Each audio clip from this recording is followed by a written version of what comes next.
Dimitri Vernet. Bonjour mon cher Dimitri. Bonjour Lionel, bonjour à tous. Alors, le football, nous sommes le 10 août seulement et voilà déjà Marseille le dos au mur. Et oui, défait par le Panathinaïkos 1-0 hier soir en match aller du tour préliminaire de la Ligue des Champions.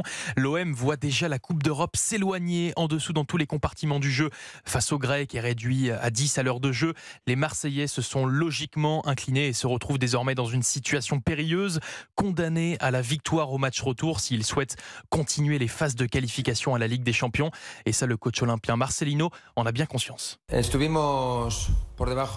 avons été en dessous du niveau que nous espérions. Mais le groupe est encore en construction. Ce n'était que notre premier match officiel. Au moins, nous savons que mardi prochain, nous devons gagner par 2 buts d'écart. Il faudra la force des joueurs et l'aide de nos supporters. L'entraîneur marseillais Marcelino, en conférence de presse, qui vous l'avez entendu, motive déjà ses troupes, ses supporters pour le match retour mardi prochain au Vélodrome.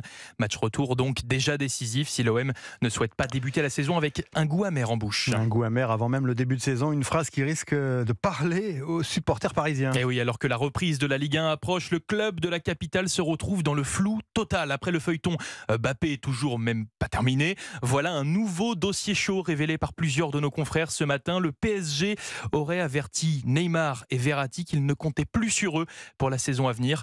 Décision ouvrant la voie à un départ des 2 joueurs dès cet été.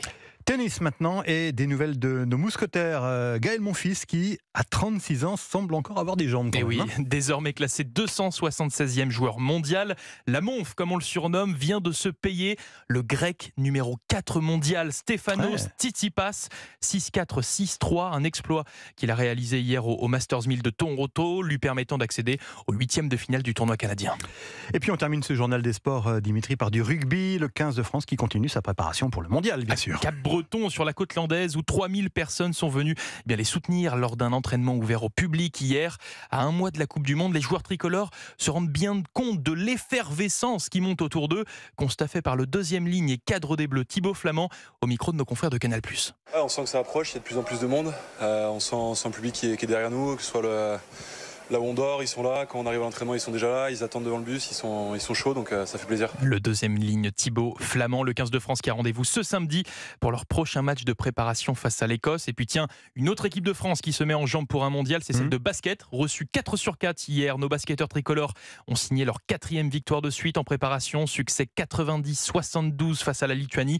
De bon augure à 15 jours de la Coupe du Monde. Ouais, on croise les doigts, effectivement. Croise les doigts. Merci Dimitri Vernet, à tout à l'heure.